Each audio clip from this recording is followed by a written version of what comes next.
Pendant tout le Moyen-Âge, aucun pèlerin sur le chemin de Compostelle, de passage à Moissac, ne massa halte à Saint-Martin. Église de pèlerins, son cimetière reçoit ceux qui meurent en route et dont le voyage s'achève sur les terres moissagaises. Fondé à Moissac au IVe siècle, Saint-Martin doit retrouver sa véritable dimension, car, indépendamment d'un monument remarquable, c'est aujourd'hui la plus ancienne des églises de France.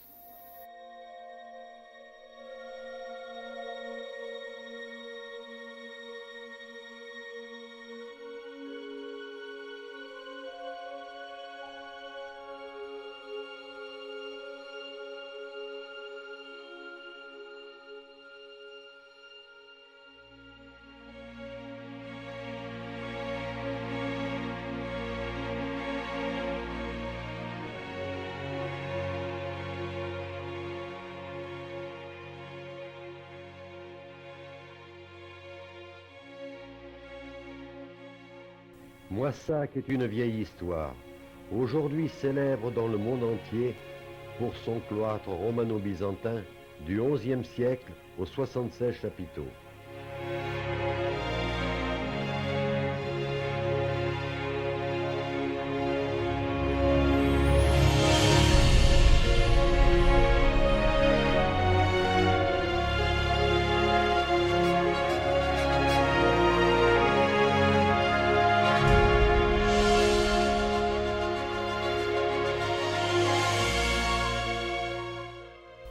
Un cloître qui témoigne de façon fabuleuse du savoir artistique et de la grandeur culturelle du Moyen-Âge.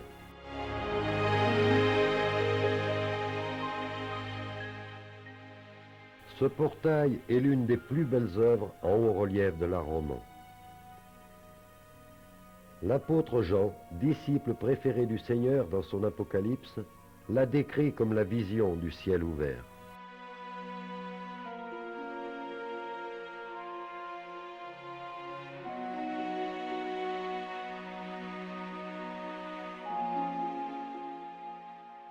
Dans la salle haute d'initiation, des lignes pures, dont la symbolique évoque la Jérusalem céleste décrite par saint Jean.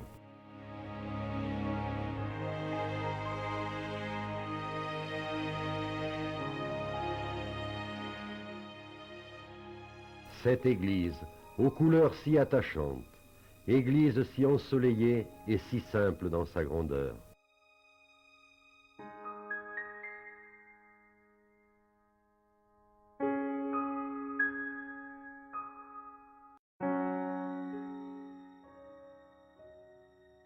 Cette abbaye, fondée par le roi Clovis en 506, bientôt 15 fois centenaire, l'abbaye Saint-Pierre.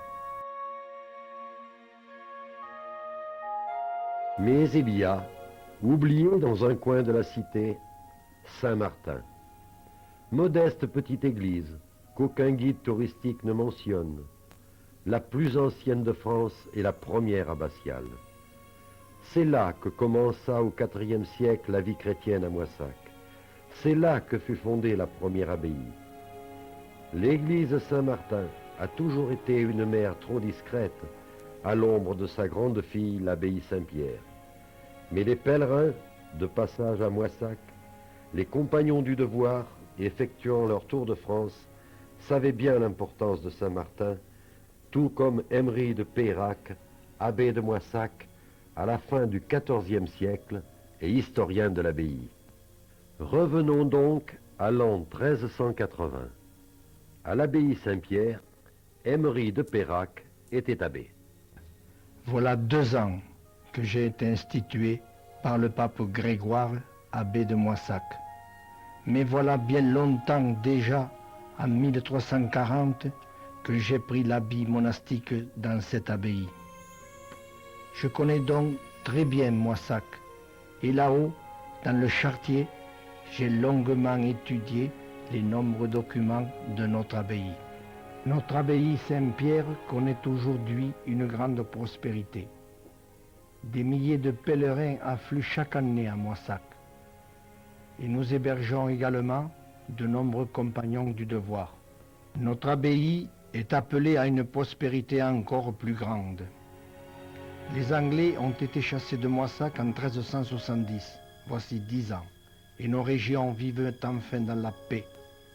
Il devient donc possible d'envisager des travaux de reconstruction des bâtiments démolis par la guerre.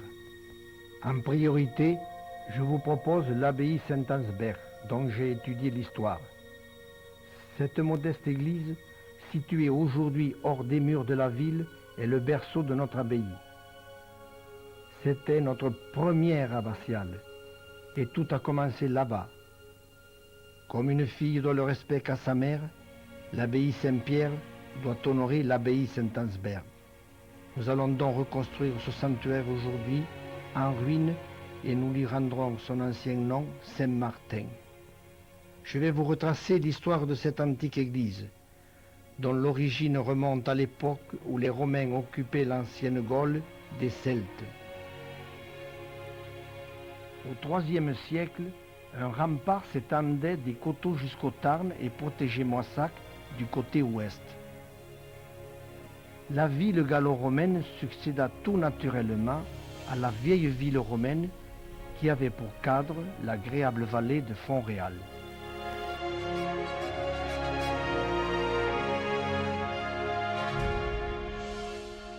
Au IVe siècle, une basilique paléochrétienne était adossée à ce rempart, entre les thermes et les murs de la ville.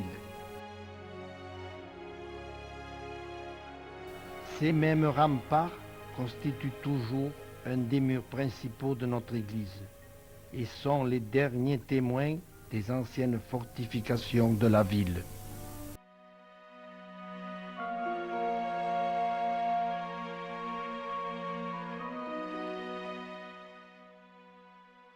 Mon frère, je vous engage à me suivre à l'intérieur de cette abbatiale, hier si riche, et aujourd'hui débarrassée de tous ses ornements sacrés et laissée dans un total abandon.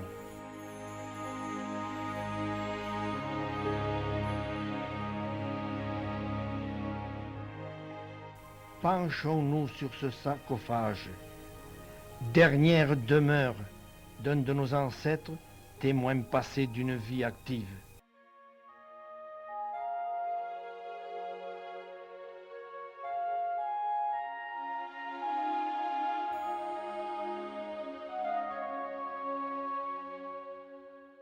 Vous remarquerez également sur le sol romain la présence d'un hypocauste.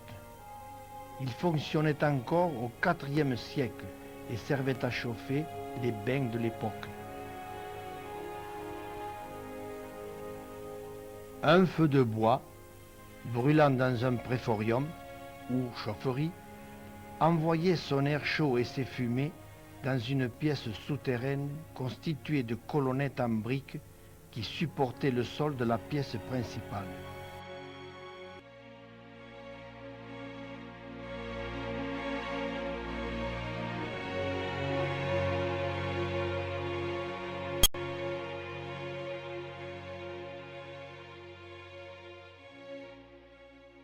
L'air chaud remontait ensuite dans les tubulures pratiquées dans les murs.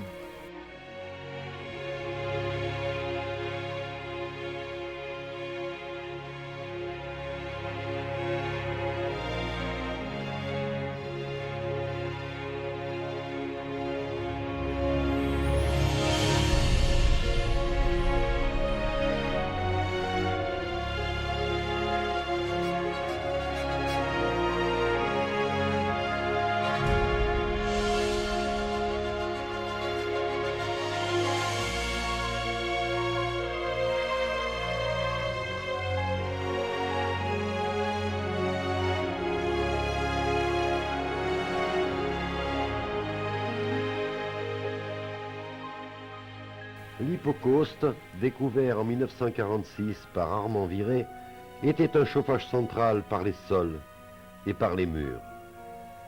Et nous pouvons dire que celui de l'église Saint-Martin est le seul de toute la France conservé intact, complet et en parfait état.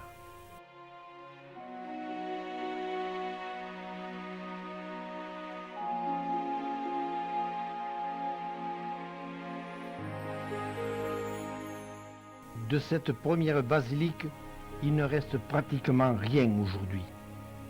Trop remanié à travers les siècles, le plan que nous pouvons en dresser est purement hypothétique.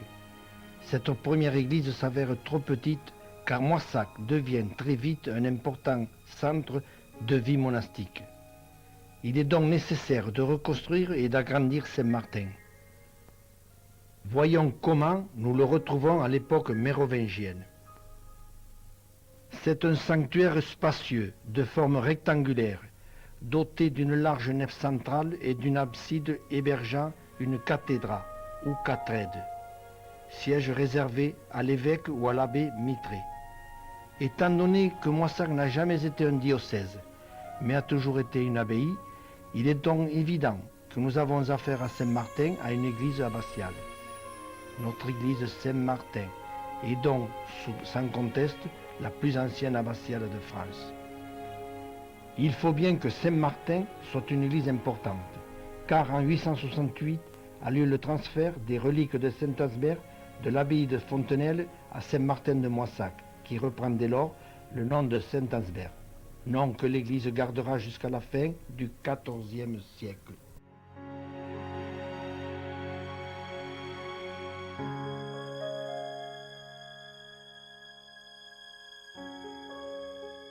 Entre-temps a été créée l'abbaye Saint-Pierre, qui emprunte à son église mère la coudée sacrée de Moissac et son inspiration mystique.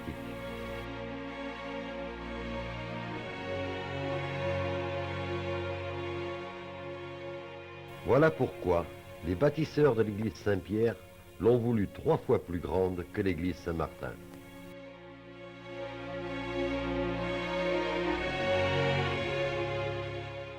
Les périodes mouvementées du XIIIe et XIVe siècle ont amené à la destruction de la petite église.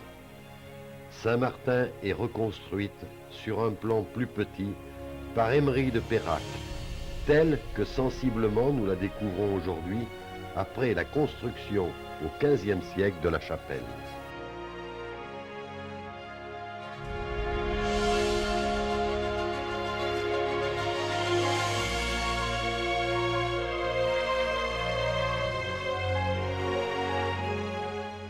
Les motifs que l'on découvre à Saint-Martin doivent être surtout compris comme étant des hiéroglyphes de l'esprit.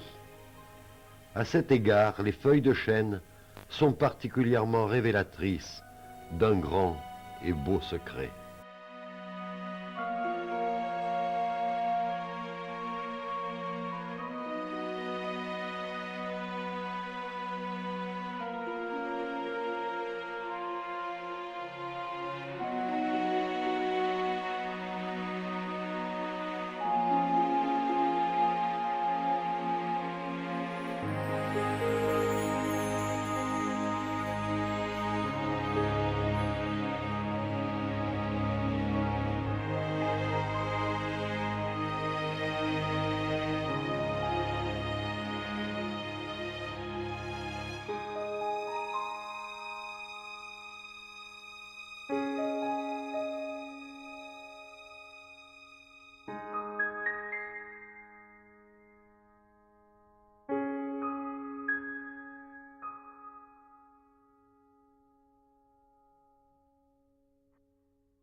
Les 2 dragons extrêmes symbolisent le volatile et le fixe.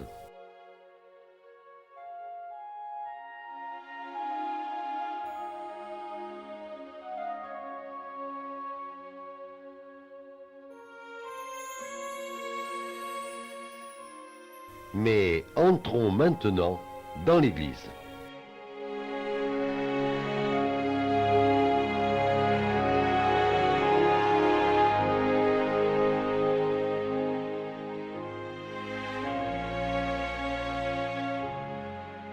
Elle a perdu son abside et le chœur a été notablement rétréci par rapport à la basilique mérovingienne.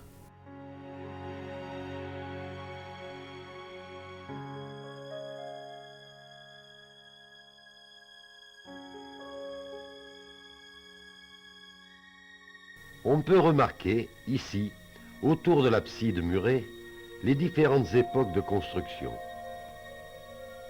Le mur mérovingien, en petit appareil, supportant celui du XIVe siècle.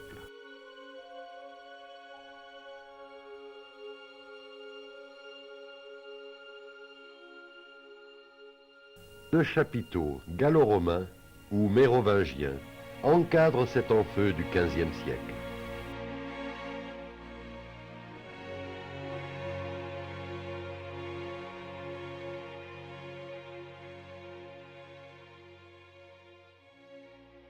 Au XVe siècle, la basilique est agrandie par l'adjonction de la chapelle Notre-Dame. Et les 5 clés de voûte sont de toute beauté.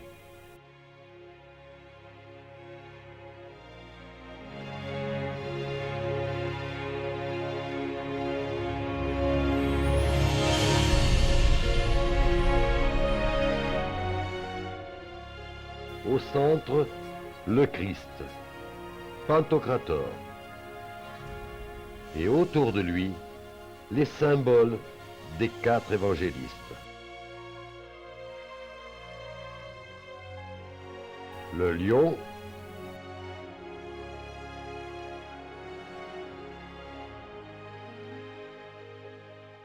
le bœuf,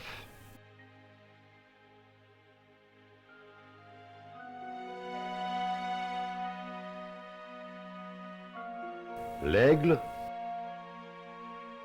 enfin, à tout seigneur, tout honneur, l'homme.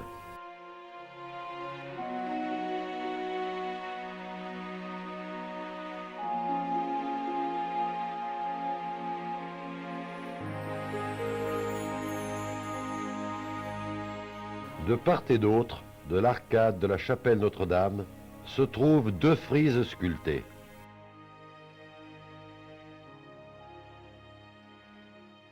Le cerf sur le bas-relief du mur occidental, se nourrissant de la rose.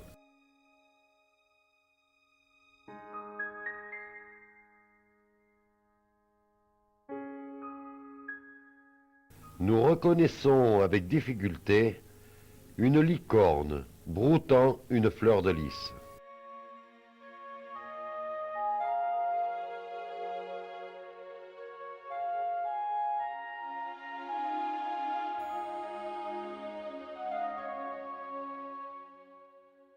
Ici, 4 anges compagnoniques peints sur l'arcade de l'ouverture donnent accès à la chapelle.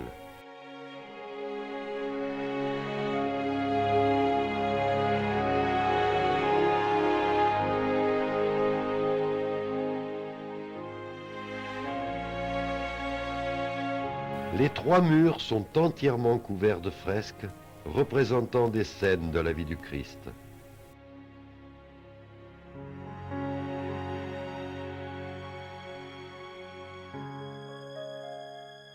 Certaines sont encore parfaitement lisibles.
Les siècles suivants ne changeront pratiquement rien au plan du XVe siècle. Le XVIIe ajoute le clocher-mur et le XVIIIe le portail d'entrée.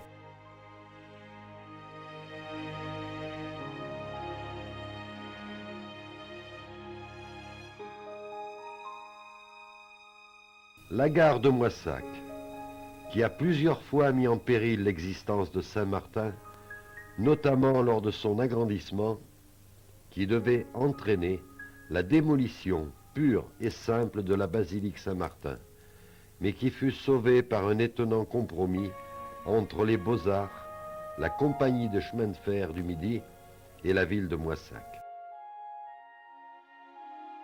C'est de cette époque que date la passerelle provisoire construite entre le 31 juillet et le 25 août 1931 pour 1 an, et toujours aussi provisoire, hélas, en cette année 1980. Mais quel secret héberge encore cette antique abbatiale où, dans les différentes fouilles, on a tout juste atteint le niveau gallo-romain. Dieu sait quels trésors dorment encore sous le sol de Saint-Martin, intouchés depuis peut-être 2000 ans. Souhaitons que ce documentaire porte l'attention sur ce mystérieux édifice et rendre à Saint-Martin sa véritable dimension.